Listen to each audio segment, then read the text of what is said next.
Thank you for visiting a Cash2Bitcoin Bitcoin ATM. Here is a short video tutorial on how to purchase cryptocurrency at one of our Bitcoin ATMs. Step 1. Select the amount that you would like to purchase.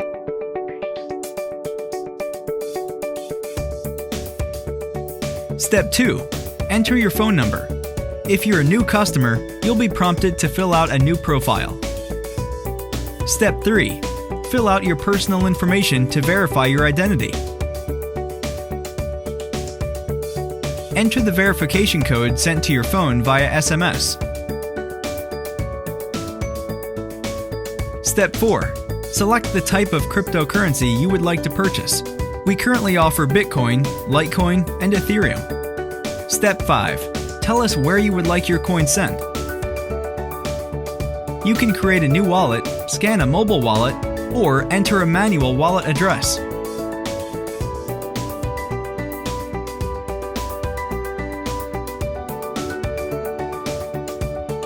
Enter your bills into our slot and the ATM will detect the amount you're trying to purchase.